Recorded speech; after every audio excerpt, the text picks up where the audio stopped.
Hello, everybody, and welcome to the SPHL President's Cup Preview Show. I'm Matthew Harding, joined by our SPHL writer in Acadiana in Southern Louisiana, Mike Campos. Hey, guys. How's it going, buddy? Awesome. How you doing, Matty? Hey, not too bad, man. Thanks very much for asking. And it's been a long haul here for the SPHL. The playoffs are here. The season's going to go a little while longer. And we've had quite a few storylines here with the SPHL season so far this year. We're going to touch on all of that in this show, and then we'll also offer up our playoff previews as well. The playoffs in the SPHL get underway on Wednesday night. The same in the ECHL, and this will be the first of two of playoff preview shows. We'll have one tonight, and then we'll have one tomorrow night with the other writers across the ECHL, and we're also working on some guests as well. So just sit in here and hang on, and Mike and I will take you through all things SPHL here over the next little while. Let's, Mike, why don't you go ahead and get the ball rolling here and tell our fans and those who may be listening via the podcast, tell us what we missed in the SPHL so far this season. My goodness, you missed a lot. We've had what a season this has been. I think the biggest story that we've gotten from the 2015-16 season, it's the Peoria Rivermen. They absolutely ran straight through the regular season. They had they set the record over this past weekend. They overtook the 2013-14 Pensacola Ice Flyers with the best overall record in league history. 39 wins, 12 losses in regulation, and 5 regulation losses for 83 points. Their 39 wins, also a league record. 12 regulation losses, that's also a record. Over December and January of this year, they went on just this 14-game winning streak, just tearing everybody up. What the most amazing part of that winning streak, 12 of those wins on the road. So, and that's by far the longest road winning streak in the league.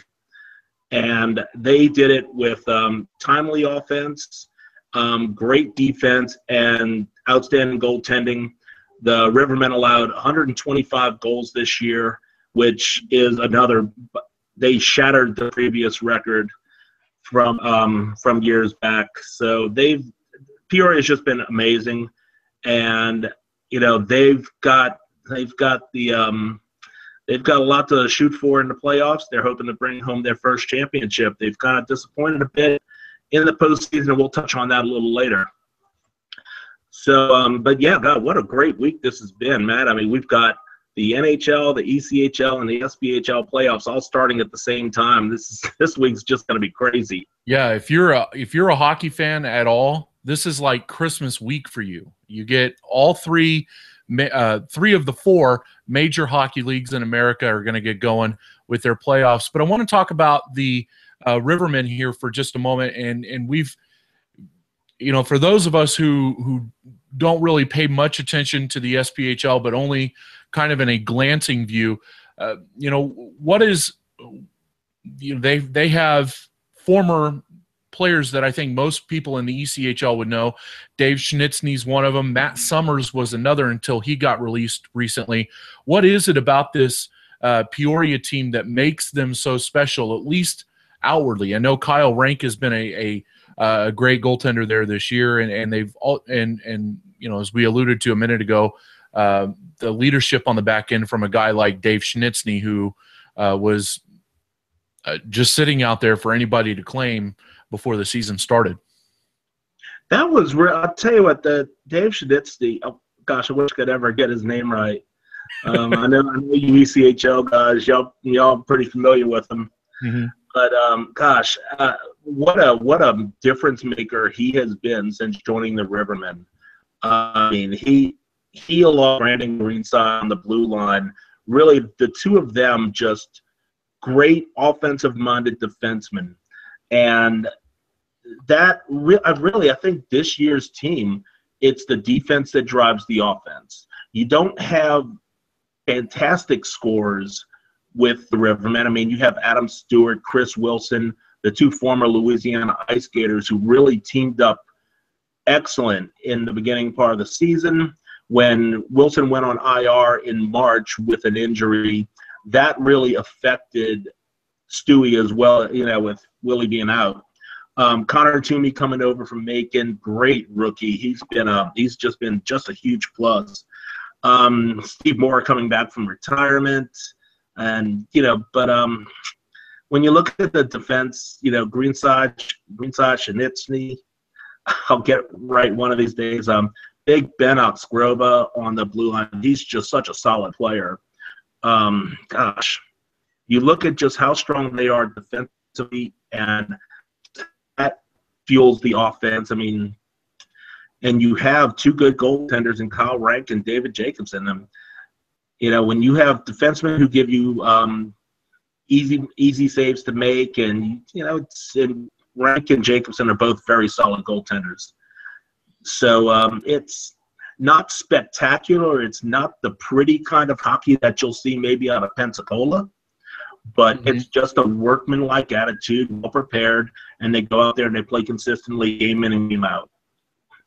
And you can tell that because, as you mentioned, they shattered the best overall record this season. They have the most wins and the fewest regulation losses in SPHL history. They also had a 14-game winning streak and a 12-game road winning streak. So if you put all that together, they are, for the ECHL fan who may be watching or listening to this, they are the SPHL's version of the Missouri Mavericks. But with the playoffs in the SPHL, Mike, you have a much, much thinner line to walk. You can't just say, okay, we lost one game and that's one game. We have 5 or 6 more against this club.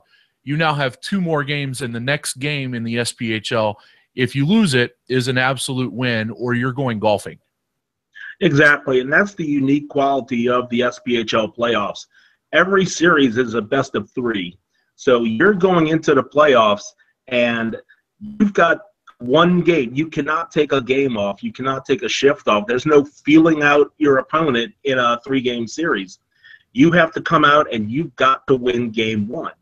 And last year, the Rivermen played the Ice Gators, and the Ice Gators gave them a battle royale in the Cajun Dome in game 1, and Peoria was game for it, but the game never got the game never got really out of hand one way or the other, and Louisiana was able to tie the game, send it to overtime, went to double overtime, almost went to triple overtime before the Ice Gators score a goal with about 2 minutes left in the second overtime to upset the Rivermen.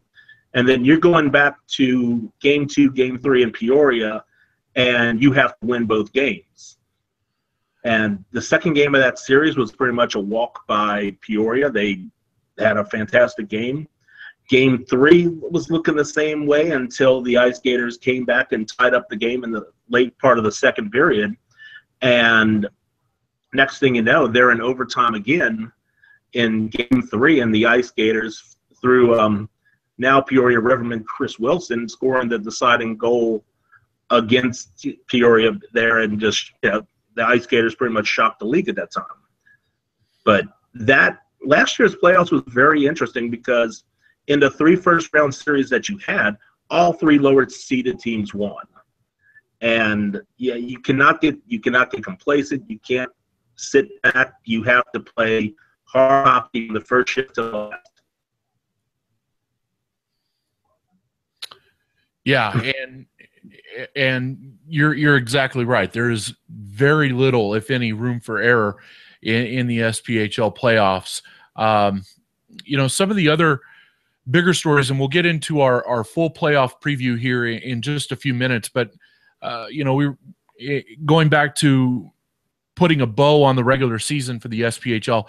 This has been a landmark season. I can't remember of a league announcing 2 teams coming into their league for next season during the middle of the season. I can't recall that happening in another league, but I'm sure it has. the SPHL expanded into Roanoke, and they will come on board next season, and Evansville will as well. They are replacing the now defunct, for now, Iceman.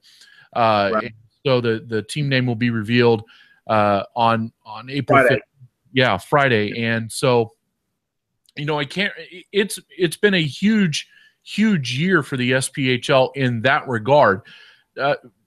For fans in Evansville who may be wondering what kind of play they're going to get, a lot of these players who were watching in the SPHL, even though they're not directly affiliated with teams in the ECHL, the players who are good enough will usually find their way to an ECHL roster, right? Correct. Yeah, and I think, and ditto for the SPHL. If you're good enough to play in the SPHL, you will find your way onto a roster. I think if this is going to have any kind of side effect on any league, it's going to really affect the Federal League, because you have a lot of players in the Federal League who are pretty much sitting around waiting for an SPHL team to call them up. And, that happened in a lot of cases.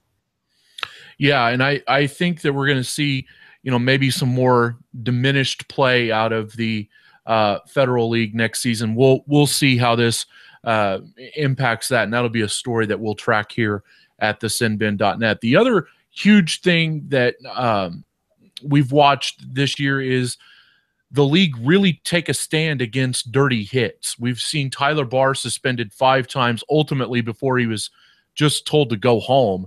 And then Craig Simchuk, who ran Peoria's goalie Kyle Rank, and a very nasty hit. Rank was probably one of the nastier hits I've seen, all year. And because he was knocked out on the ice for a few minutes. Yes, he was. It was pretty brutal, and yeah, he took pretty much. It was practically a half-season suspension for him. Columbus's coach Jerome Bouchard took I think either a 3 or 5 game suspension as well, and yeah, that was really something that was it was definitely a low point as far as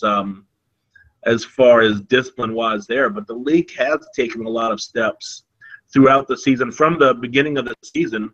If you got dinged with a 5-minute major or a game misconduct for a hit, you were probably going to get a game or 2 after that. I remember Leo Thomas getting 10 games for a spear when he knocked the Pensacola player upside the head with his stick, and and just and even hits like early in the season, Jordan Ciccarello of the Ice Gators just clobbered a guy at the blue line, and he kind of left the ice on his skates there, and he got a game suspension for that. Even though he only got 2 minutes on the ice, the league reviewed it and cracked down an extra game on him. So, and to me, I think that's a great sign for the league as far as respectability to take that kind of stand towards player safety. I really like that. Well, yeah, and you can see that they are being influenced by the higher leagues, because normally in the past you would not see suspensions for the kinds of hits that you're seeing suspensions for this year. Oh, exactly.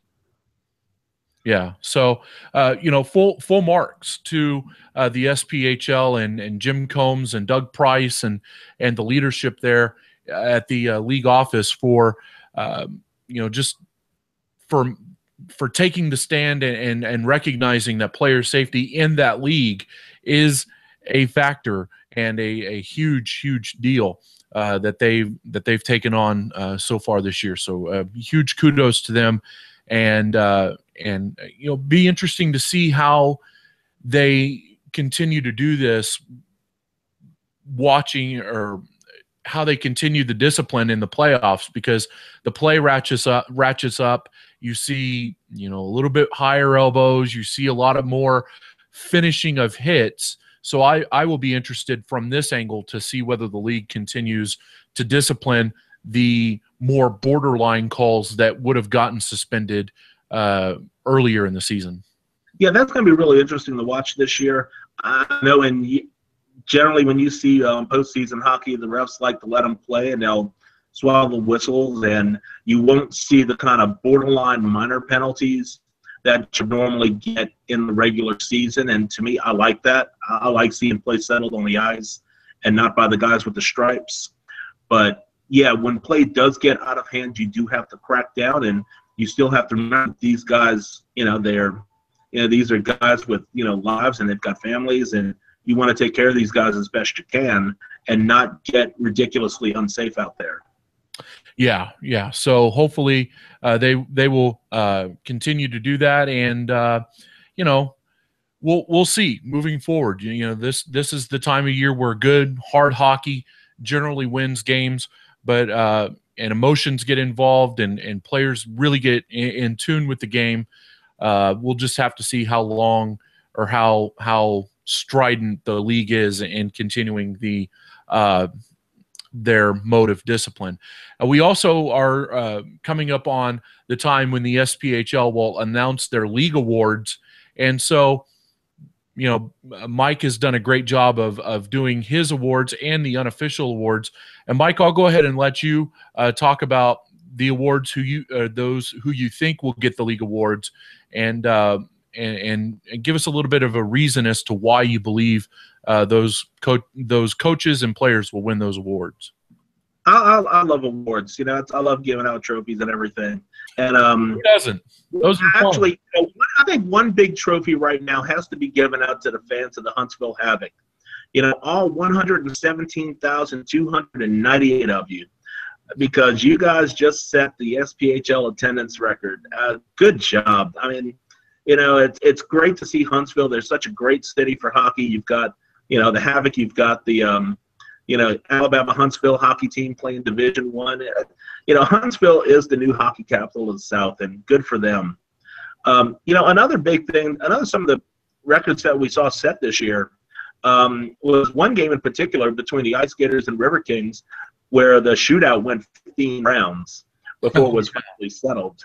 Yeah. And one of the longest shootouts that you've seen in pro hockey. And after that game, the SPHL changed their shootout rules. So after the fifth round, because in the SPHL we go 5 rounds before you come to a decision. But after the fifth round, the coaches now convert skaters, and we haven't come close to 15 cents. Now you got good shootout specialists out there that can, decide shootouts a little bit quicker. On the downside, I guess, the River Kings, the Mississippi River Kings, set kind of a new record for most overtime losses in a season. They dropped to 10 games by an overtime or shootout, which, it's always good to get points out of those games, but you also want to get fewer overtime losses so you pick up more in the standings altogether, because a few of those overtime losses and shootout losses that the River Kings had could have probably made the difference between finishing third and finishing second. And then finally, the Port Columbus Cottonmouths, they had a pretty rough year, but they've scored, I think, the least amount of goals in their history, and actually the least amount of goals in league history, with averaging only 2.21 goals per game. Wow. And a power play that went down 11%, which is also low in league history, which was kind of fortunate, because if you look at the beginning of the season, the Ice Gators had probably the roughest power play I've ever seen. There was at one time where we were in December and their power play was right around 4%. Oof. And yeah, remember that, Matt? As a guy who watched a power play with an efficiency of 10% this year, so when I say power play is bad, it's bad. Yeah, we finally got ourselves up to about 13%, finally, and yeah, the Ice Gators power play got a lot better after the first of the year. But yeah, the first half of the season, gosh, the Ice Gators power play was historically bad. Yeah. But let's go on to some more fun awards here, and we'll look at a couple of the big official awards that SPHL gives out is they have the William B. Coffee Cup that goes to the coffee cup. I kind of like that. Makes me want to have makes me want to go to Starbucks. Yep. But that award goes out to the team with the overall best record in the league, which of course the Peoria Rivermen pretty much had that decided back in January. And second is the Kevin Swatter Award, who, if anybody familiar with Kevin Swatter, the longtime Knoxville Ice Bear, who set just about every offensive scoring record imaginable in the league. So the league decided a couple of years ago to name the top scorer award after him, which went out to Corey Banfield, Pensacola, who just had an absolutely amazing season. I think he came away with 68 points, 32 goals, 36 assists. Just what a year Banfield and really Pensacola in general have had, even though they've had the second best overall record in the league. They've had a really amazing season, and we'll talk about them a little bit later. But now we'll start going into some of the awards that are more subjective in nature. So we'll go ahead and just give you our idea of just why we picked who we picked here. First off, we'll go with Coach of the Year. And to me, there's a lot of really worthy people of this award. I mean, for starters, Glenn DiTullio in Huntsville, who turned around Havoc in one season from a disastrous year in 14-15 to respectability this year. They had a fantastic start to the season, but kind of fell off later and wound up finishing seventh out of the 9 teams, but still extremely competitive. And they're going to make waves in the playoffs this year as well. But Mikey Cragen in Knoxville pretty much had to rebuild his entire roster after last season. And if you looked at the Knoxville Ice Bears in December, they were at the bottom of the league. And then he makes a couple of moves. He gets Brian Billett from Boston College. And next thing you know, the Ice Bears are playing like world beaters. And they wound up in 5th. But there was a couple of times late in the season, and they were, contending for 2nd and 3rd. But, but our pick, it's not Cragen, and it's not going to be DiTullio. It's Jeff Bess in Fayetteville. Besser took a team who won the playoffs for 2 years straight and turned them into the 4th best team in the league. And they started amazingly strong. They were on top of the SPHL standings. Kind of went through the dog days of December and January, and then in come down in March down the stretch, they were probably one of the hottest teams in the league going through. And he had to work with some major injuries to key players like Berkeley Scott and the loss of Sean Bonner to Wichita, who now he's back for the playoffs. Mm-hmm. Just what a job that Besser has done in Fayetteville. So he's our pick for Coach of the Year. And next we'll talk about the Rookie of the Year here. And really came down to two guys. I mean, Connor Toomey in Peoria just had a sensational season, but our guy easily unleashed at Huntsville Havoc. Just what he's been amazing. I've loved watching him play. Every time I see him, whether I'm watching him streaming or if Huntsville's playing in Lafayette, he's just such a great guy to watch. He put down 15 goals, 27 assists, 42 points. He's led all SPHL rookies in scoring, and he's also led the Havoc in scoring as well. Just great job by him. And we'll take a break after a second here after we talk about the goalie of the year. So the past 2 years, it's been Kyle Rank for Peoria, and once again, Ranker's just had a fantastic season. Let's see. We'll pull up his numbers here real quick, just so I get it right. But 21 wins, 6 losses, 5 losses in overtime. He's at a 2.15 goals against average and a .928 percentage. And nowadays you're like, yeah, that's pretty much typical Rank numbers now. And so who do we wind up picking? Well, if he would have played enough games, I would have gone with Sean Bonner, but now he had to go to Fort Wayne and he had to go to Wichita and spend most of his season over there. So, but Bonner went 9-3-0 in 12 starts with the Fire Ants and a 1.89 goals against average, a 936 save percentage, just an absolutely dominating when he was playing in Fayetteville. However, so he would be normally my pick, but since he didn't have enough games in and not enough minutes, it's really not fair to the guy who probably spent more time in the pipes than anyone else in the league, and that's Garrett Bartis of the Macon Mayhem. If it was not for Garrett Bartis, the Macon Mayhem would not be in the playoffs today. He's, his record probably not as good as, not as good as anybody else, being a team that winds up in the 8th seed. But what really stands out to me that despite the fact that he's for the 8th place team in the league, he still ups up a 2.39 goals against, despite, and he did manage getting 22 wins over 18 losses and 5 overtime losses. But his 929 save percentage is just a tad over Kyle Rank. And to me, what a sense. And every time I've seen Garrett Bartis in the pipes, he's just been sensational. Just probably the best goalie I've seen all year.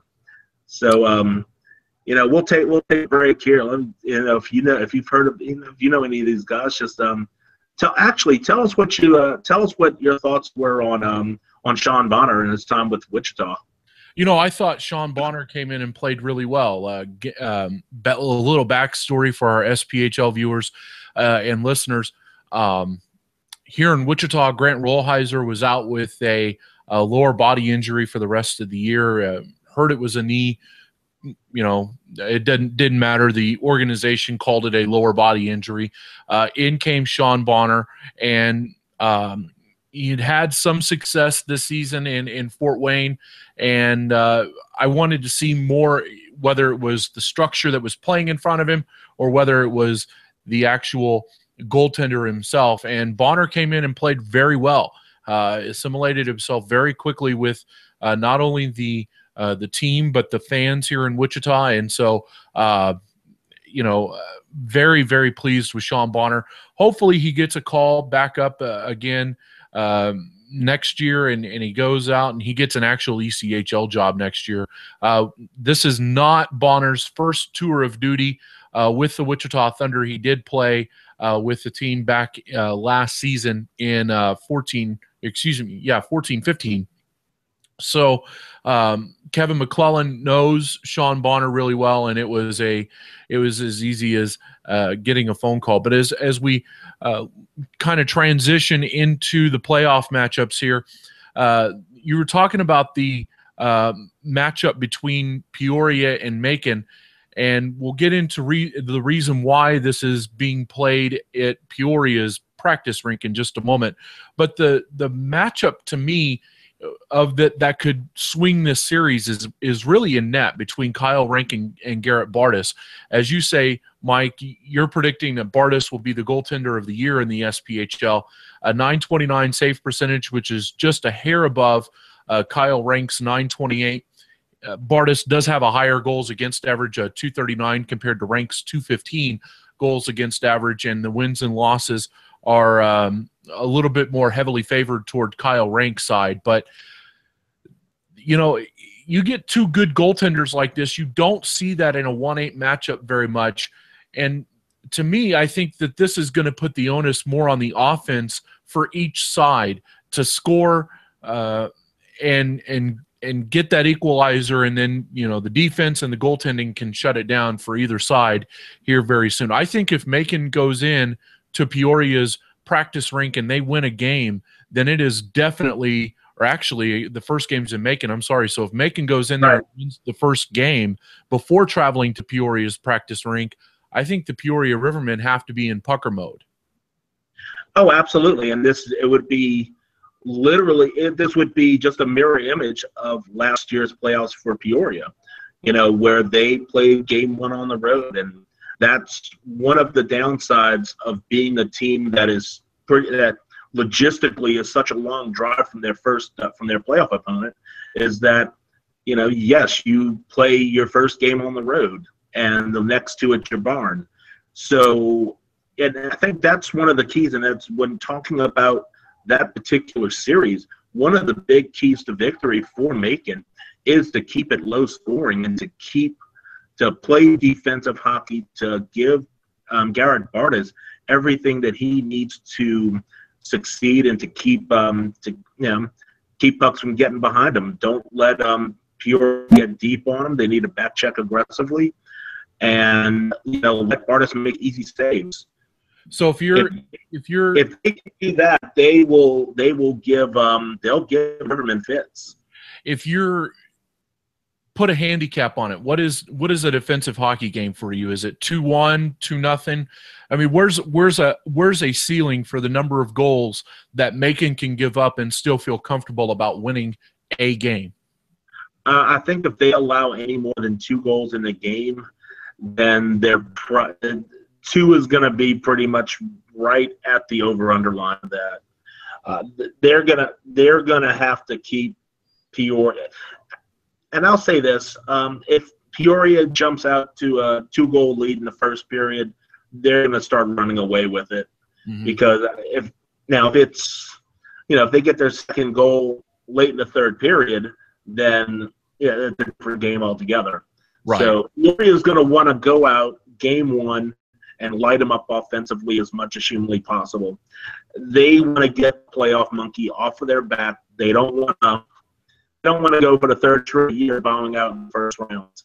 Yeah, and so that'll be a very interesting game to see exactly how Peoria comes out. Like you say, if they come out and it's guns blazing and they're going full tilt, then Peoria is in it for the long haul. And if they come out and get 2 or 3 quick goals on Garrett Bartis, yeah, you're right. It looks like Peoria can go in there and win that game, and then go home, and all they have to do there is play one in front of a much smaller crowd at their practice rink than what they normally would. And we've talked about this on the site, where the reason why that they are playing their games at the practice rink, I believe that is Owens Arena, if I remember right. Correct. And that is because they don't have anywhere else to play. The Peoria Civic Center has been overbooked. And apparently this was something that the team knew about. And if it wasn't going to happen, in the first round of the playoffs, it would have happened in the President's Cup Finals, which is something you probably wouldn't want to have. You wouldn't want to be celebrating a championship on somebody's practice ice, I don't think. You want to celebrate a championship in your barn. Right. And that's one of the problems of being an SPHL city. And you have big events like Monster Jam, which in this case, that's what's going to be in the Peoria Civic Center this weekend. And you've got other events like Disney on Ice. When you have those big, huge money-making events that say that, hey, we want to come to your town and we're going to book such and such a date, you're running an arena like that, you're going to book that date. Right. So you combine that along with the SPHL over the summer, long after Monster Jam has already been booked, to say, oh, by the way, we're going to extend our regular season weeks. Mm-hmm. That pretty much played havoc with a lot of people's schedules. Right. And arenas, they're kind of playing the odds as well, thinking that we have a 1 in 6 chance, 1 in 8 chance that your team's not going to be in the SPHL finals. So let's just go ahead and book this. And I don't like it, but that's kind of part of Southern hockey, unfortunately. Yeah, it is, and I think it sucks for the season ticket holders. I think it sucks for everybody all around, and it just takes better communication, because Peoria, as Dave Aminian wrote, Peoria has not missed a playoff season in 17 years.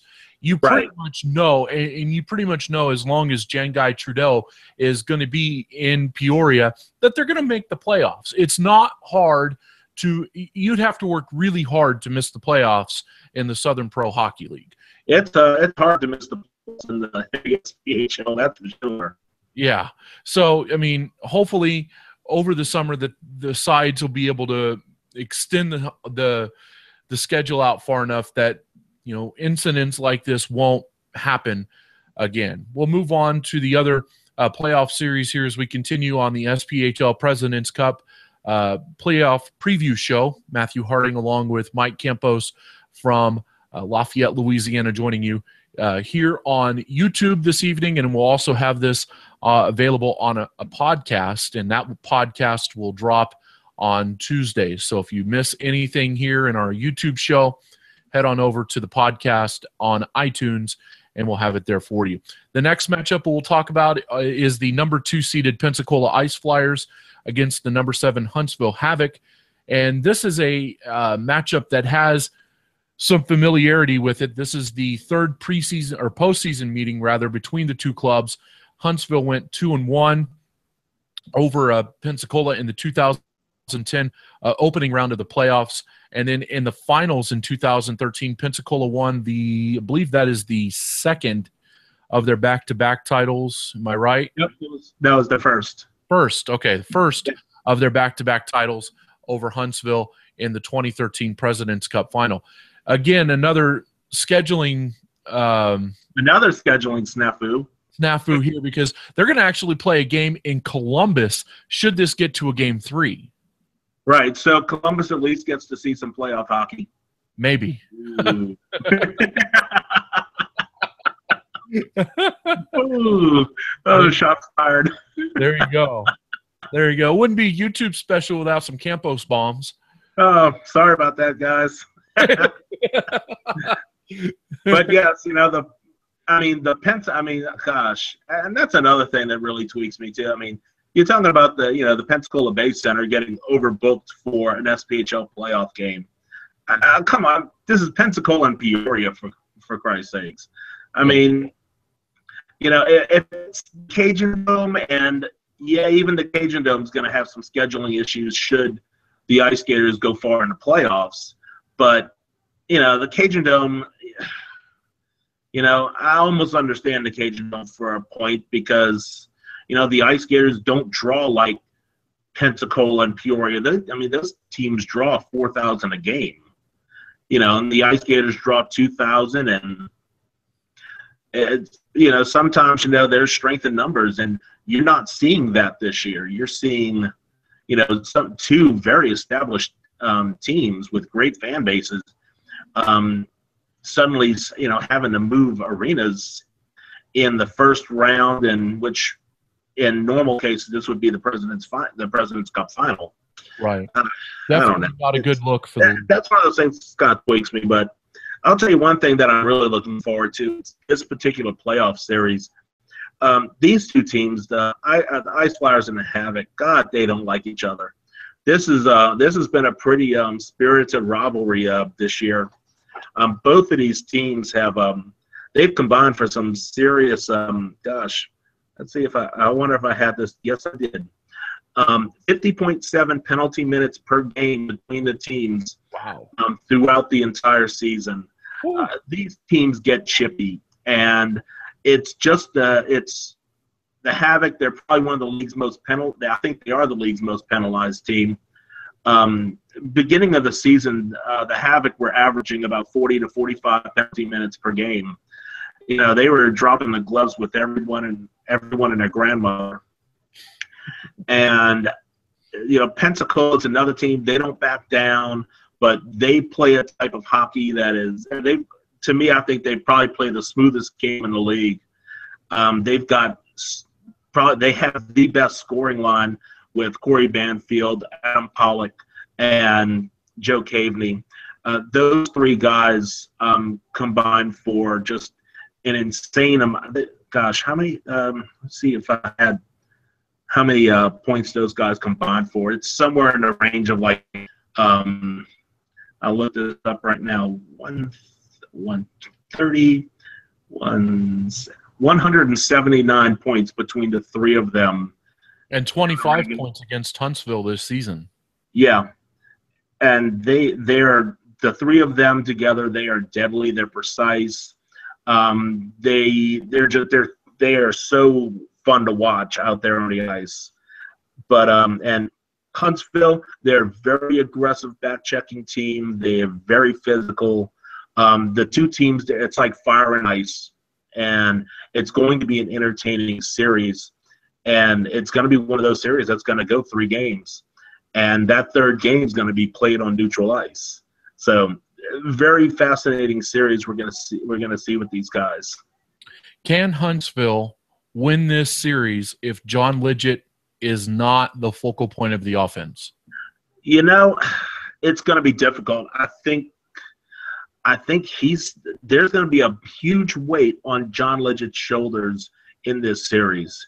He has been the heart and soul of the Huntsville Havoc, but you've got some other guys out there. I mean, Scott Henniger and John McGinnis, they're no slouches.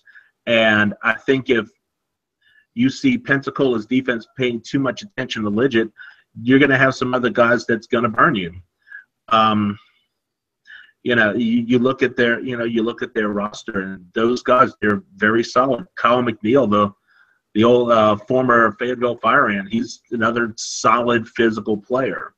So, yeah, they can get you, but if they take Lidgett out of the game, it's going to be lower scoring. Mm-hmm. And Pensacola has a way of turning the game to a track meet real fast. Yeah, it'll be interesting to see what happens there. And having watched Glenn DiTullio here in Wichita, I can tell you that his Huntsville Havoc team mirrors the kind of style he had when he played here in Wichita. So no surprise there that the Huntsville Havoc like to put on the foil, as it were, when facing the Pensacola Ice Flyers. They don't back down at all. Yeah, exactly. The next matchup that we're going to talk about here in the first round of the President's Cup playoffs is the 3-6 matchup between Mississippi and Louisiana. And Louisiana won this season series handedly in 10 games. They went 7-2-1 against Mississippi. But as you wrote, Mike, this could be a very long series in the fact that these guys like to play overtimes. And this is these are the same two teams who hooked up for the 15-round shootout back in December, which sparked the rules change for shootouts. So, and give us a key for each side. How does Mississippi win this series, and how does Louisiana win their opening round playoff series? Well, for starters, if you're going to these games, don't book dinner reservations for after the game, because you're going to be around for a while.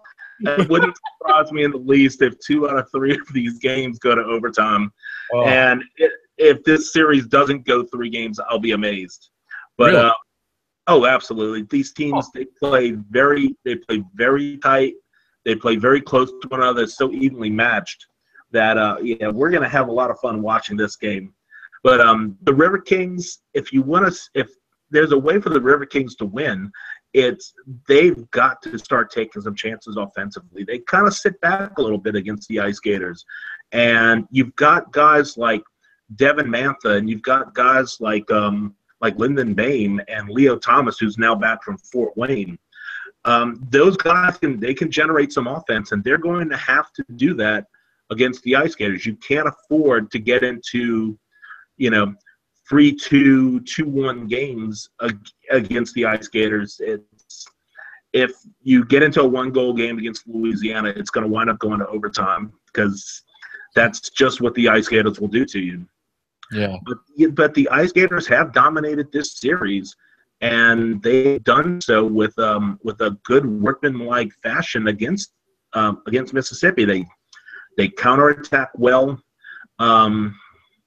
They play a great penalty kill against the River Kings, which special teams not always a big factor in the postseason, because refs generally like to follow the whistles. So the River Kings had an 8.5% power play percentage against one of the more penalized teams in the league, and the Ice Gators power play was around 20%. However, the River Kings are the least penalized team in the league. So for the Ice Gators, you want to see them play solid, disciplined hockey and not take not take crazy penalties that they would normally get during the regular season. So you're looking for Mississippi. They need to up their scoring. The one time they really had a convincing win was a 5-goal game against the Ice Gators. And, the Ice Gators, if it's a close game, and playoff games usually are, you have to give the edge to Louisiana just because they know how to win close games, and they kind of come through in the clutch sometimes. But, you look at the Ice Gators, you've got guys like Frischman and Luke Sandler. If Luke Sandler can stay out of the penalty box, the Ice Gators are going to have a very good chance of winning. And you look at Mississippi's offensive prowess. I watched Todd Hosmer here in Wichita, and Todd's an excellent playmaker. He's a physical force on the ice as well. Will get in there and go to the dirty areas, but he's also a great setup guy. 27 assists so far to go with his 20 goals, and he provides a lot of balance for that Mississippi lineup. It's kind of surprising to me that Mississippi so far this season against the Ice Gators have yet to score, or have only scored 5 goals once. But I guess that speaks to the job that Ice Gators goaltending and the defense has had against the River Kings. Right, and I think it comes down to just styles. The way the River Kings play, they play kind of a read and react system. They come in, and I think the Ice Gators play them well offensively, and that allows Adam Cochane and Brad Barone to make easy saves against them. So it's for some reason the Ice Gators have the River Kings number, and they've done it all season. Yeah, and that'll be the series that you're going to be most intimate with. You'll be at the Cajun Dome for game number 2 on Thursday night. So I'll be looking with interest to see kind of how you feel like game 1 went, and your thoughts as we head toward game 2 of that series. Let's move on, and we'll talk about the 4-5 matchup at the bottom of the bracket between Fayetteville and Knoxville. This 3-game set goes off on the 25th of April. Did I read that right? You're right. That's the last series that started. They're going to run Friday, Saturday, Sunday. Woo! Weekend hockey. That's actually a Monday, Tuesday, Wednesday on my calendar. Oh gosh, really? Yeah, that's Monday, Tuesday, Wednesday, unless they go to the 21st, 22nd, 23rd. But anyway, that'll be the last. Yeah, I think you're right about the 21st, 22nd, 23rd. I can't type. Yeah, that's all right. Don't worry about it, buddy. Yeah. But this series goes off the 21st, 22nd, and 23rd, which is a very long layoff between. Oh, no. Wait, let's go with the 15th, 16th, and 17th. All right. I see what I did wrong here. I transposed some 1s from 2s. There you go. Okay, here we go. We'll try this again. At the bottom of the bracket, it's live. It's live YouTubing, folks. So bear with us. At the bottom of the bracket, Fayetteville and Knoxville will get going Thursday night in Fayetteville, and then they'll come back to Knoxville for game number 2 on the 15th, and then go back to Fayetteville if necessary for a game on Saturday night.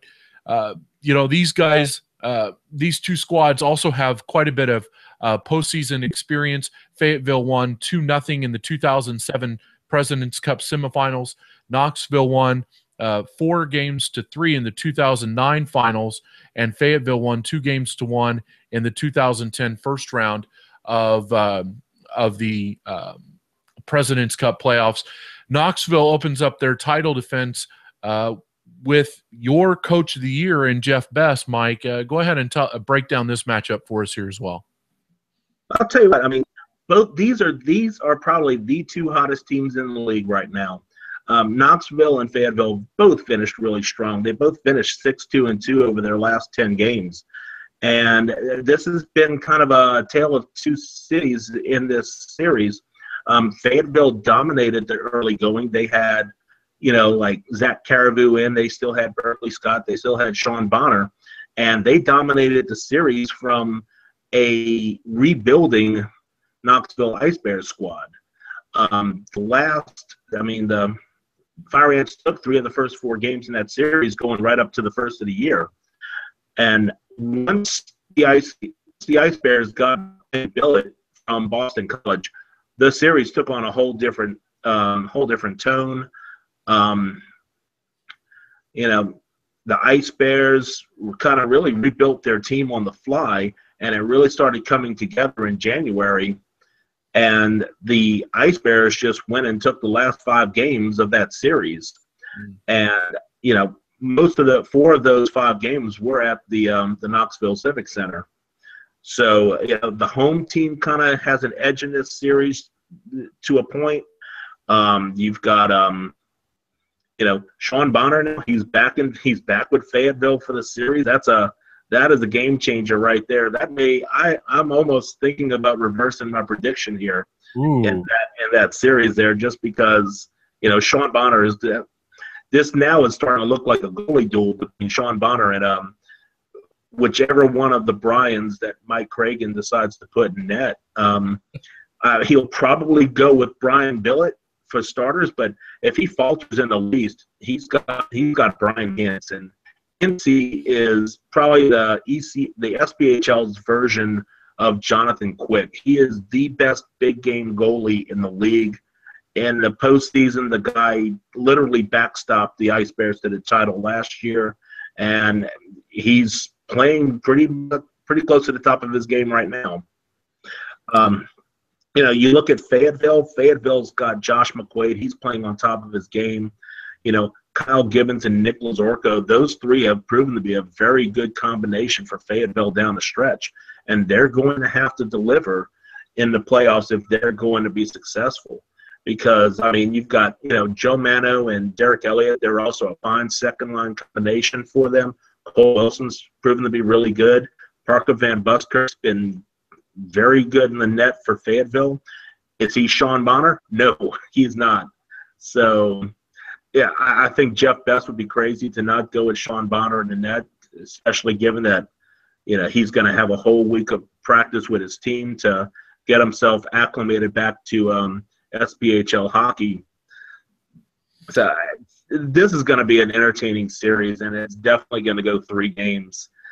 But, we'll make the first of our predictions here, and I still think experience, especially when you're talking about coaching experience in the playoffs and the goaltending that you have, and just some of the guys like Denny Seacard for the Ice Bears, he is going to be the type of guy that's going to be a difference maker in this series, as he was in the Ice Bears President's Cup run last year.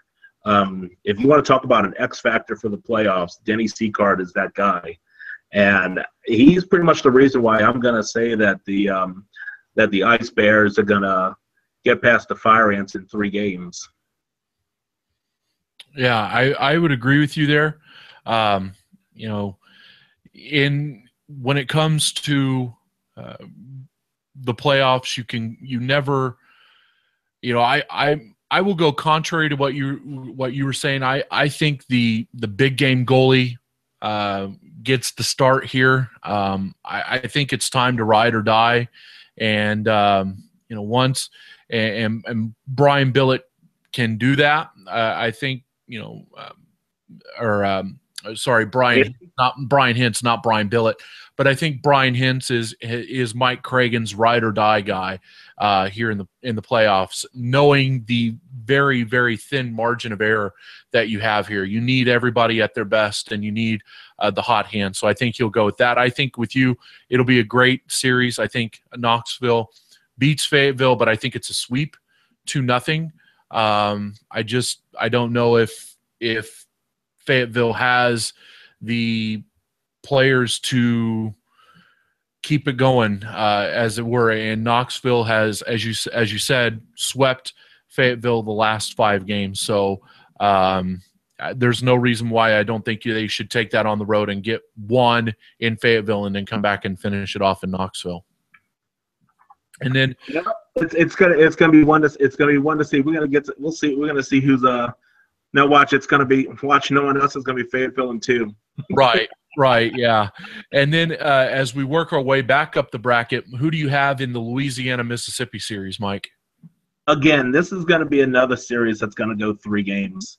It's almost hard to call this an upset just because the Ice Gators have dominated this series all season long. But I can't see the Ice Gators, if as long as they keep it close and they play within themselves defensively, they should probably take this game in 3, if not 2. All right. And then I agree with you. I think we're going to get a couple of long games because these two teams like to play long hockey games.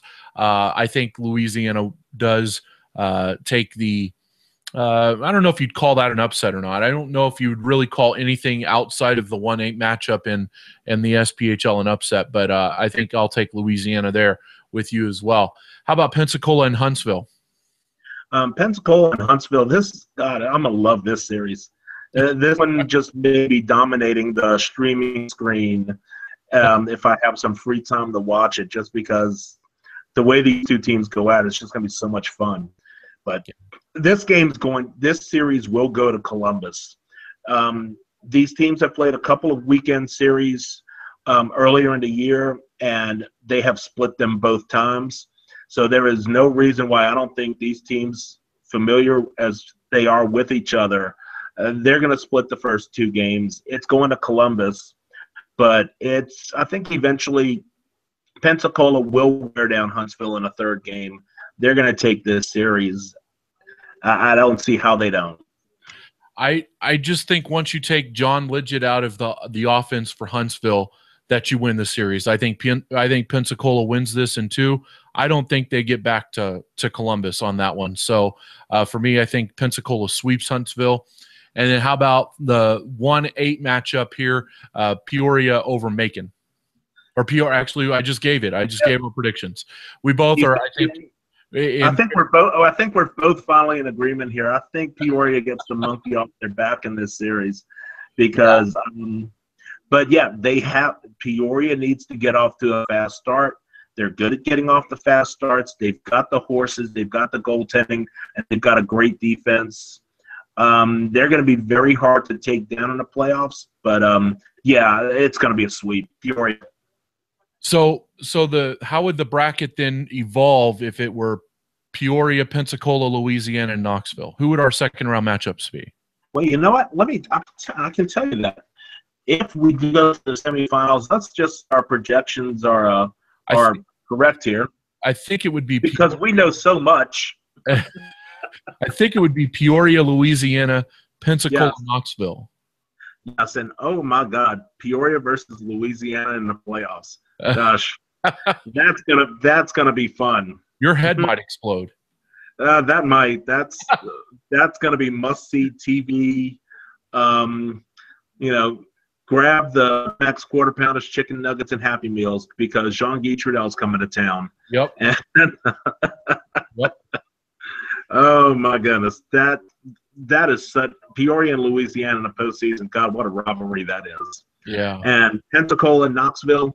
You're talking about the last 2 President's Cups winners. Yeah. Going at it again for a shot to the finals. Great hockey towns, great teams. Definitely two different philosophies, and it'll be interesting to see how if that series comes about. It's going to be fun to break that series down. Yeah. So I will give my predictions because the next time that Mike and I will do this together is right before the President's Cup Finals. So I will give mine. You can read Mike's later on as the SPHL playoffs evolve at thesinbin.net. But my predictions for the I'm writing this down, Matty. All right. My predictions in the President's Cup Finals and the SPHL is Peoria. How dare you? And Knoxville. That is Peoria and Knoxville. Peoria and Knoxville. So who you have taking that series? The Rivermen? I think so. I think this is the year that Peoria finally wins the title. You know what? I'll tell you what. See, you're you have been duly noted there. I'll tell you what, if Peoria gets that first round win like they should over Macon, Yeah. that is possibly that's the catalyst that they need. They need to get that. They need to get over that hump, and then they can start rolling. And if they do, I mean, Louisiana will give them every 7 levels of hell in a semifinal series. Mm-hmm. But yeah, the Ice Gators have won 4 of the last 6 against Peoria. So those are 2 teams who play each other very tough. I can't wait to break down that series just to. Oh wait, so what did Benny just say here? My partner in crime here is saying Peoria and Knoxville. Care to make a gentleman's bet? Oh. He's a gambler. He is. He's a riverboat gambler. I can't make that bet. I would love to. Actually, it's okay. He's not a gentleman either. My wife tells me that all the time. I get that too sometimes. You know what? We'll table this. Let's think of something, and when we agree upon it, we will put it out there. Okay. How about a trade of pucks? I'm sure we can do that. Yeah. He's got tons of them. He can always stand to lose one. Okay. Yeah. If you win, I'll get you a game puck, and if you win, you send me, or if I get one of yours, and then you know how it goes. So yeah, we can do that. You wouldn't happen to have a Doug Shedden game puck, would you? No. I was like 8 years old when that happened. So no. I know. I think so was I at one time. But so before we get out of here, do you want to talk about a few more SPHL awards? Sure. Yeah, we can. As we wrap it up here, let's go back to our unofficial awards this year and talk about the Scrapper of the Year there for you. We have David Siegel from Pensacola. How can you not give a Scrapper of the Year award to David Siegel?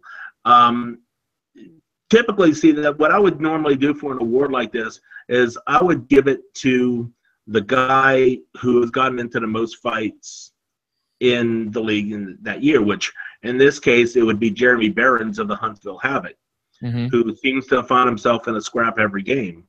But with the retirement of David Siegel, and how do you not – I would name the award after David Siegel. And, when the time comes that Denny Seacard retires, I would probably call it the Siegel Seacard Scrapper of the Year because those 2 guys tangled so many times over their careers. Yeah. And I have watched Seacard when he played with the Tulsa Oilers way back in the day. I mean, that's you're going back some time there, buddy. This was the Butch Cable days in Tulsa. And Seacard played there and was incredibly scrappy as well. Tell us about who your comeback player of the year is. There's a lot of really great guys who have had some good comeback stories. Josh Harris from Peoria, he was a guy who had a ACL tear right in training camp, and came back and played in March, and now he's back with the Rivermen playing, and that, which is just physically, that is such an amazing accomplishment for him, and that just shows a lot of the kind of work that he's put forth, and you got to be proud of a guy like that. But for me, the guy who I'm picking is one of his teammates is Chris Wilson. He's kind of, with Louisiana, I don't know if he ever really found his groove like he was in Pensacola and he was putting down 80 points a year. But, he struggled a bit last season. He was off to a really slow start this year, and he got himself traded to Peoria. And the second he got to Peoria, he got on just a really great goal scoring tear. I mean, he wound up finishing up the season, with I think it was 45 points in 44 games. And had he not gotten injured back in March and going on the 3-day IR at such a crucial point in the season, Chris Wilson would have contended for the scoring title. So, for me, it's really good to see a guy like that, even though he struggled with your team, to go to another team and really do well and really succeed. For me, he's my guy for comeback player of the year, hands down. Good. And I definitely want to catch a couple of other awards here before we finish up here. But I don't want to overlook Defenseman of the Year. And you had this year, being that goal scoring went down half a goal per game for each team over the entire season, speaks a lot to just how well defensively the league has gotten. And I don't think anyone besides Brandon Greenside really deserves this award more than anybody else. He's had a year that, if it probably wasn't for just some of the exploits of some other players, that Brandon Greenside would probably be an MVP candidate in just about any other year. I mean, he's up to a plus 26. He's led all defensemen in scoring. 30 assists on the year is just insane for a 56-game season. So what a tremendous year he's had. And finally, for the league MVP, do you have guys like Brandon Greenside and guys like Corey Banfield who are legitimate MVP candidates? If you went at the halfway point of the season, I would have told you Adam Stewart would have been the league MVP. But for me, it has to go to Adam Pollock with the Ice Flyers. And what really sold him for me was the 3-game sweep of Peoria back in March, where he had just an amazing 7-point performance, where he went 2 goals, 5 assists, one of the game winners, and the other 2 were game-winning assists. So the 3 games that they beat Peoria in over that weekend, he had a hand in all 3 of those goals. And that is what really kind of turned the table for me to say Adam Pollock is the league's MVP. He is the glue that holds that line together, and just what an amazing season he's had. And he's, as you mentioned, he's been a real cog to make that wheel go in Pensacola this year. So, yeah, I see the yeah, I mean, he's had 62 points this year as well. So he was only 3 points behind Corey Banfield for the scoring title. Yeah. Wow. So as we approach the President's Cup playoffs here in the SPHL, Mike, you're going to be our guy. You're our boots on the ground there down south. Tell us how we can find you on social media and where we can find your writings here at the Sin Bin. On social media, you can find me on Twitter at Sin Bin Ice Skaters. You can also find me on Facebook at facebook.com/5forchomping, 5 for Chomping being my ice skater centric blog. And then on the Sin Bin, well, just look up SPHL on the Sin Bin under our categories, and you'll find all kinds of stuff that I write about the league, and as well as some other great contributions from you guys as well when there's really big stories that we're breaking.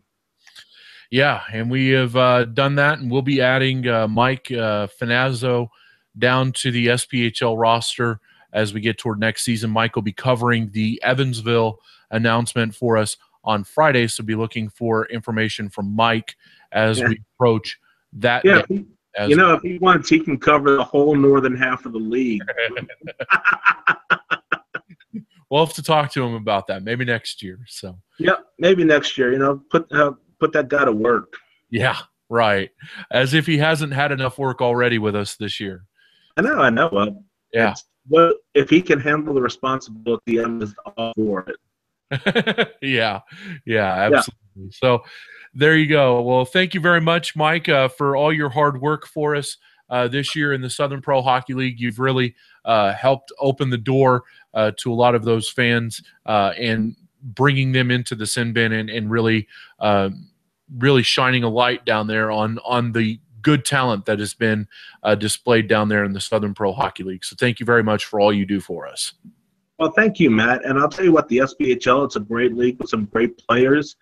And, you know, the food's great, too, down south. I mean, what's there not to like about the Southern Pro Hockey League? That's right. I got to get down there for some Creole and shrimp. Shoot, come on. All right, man.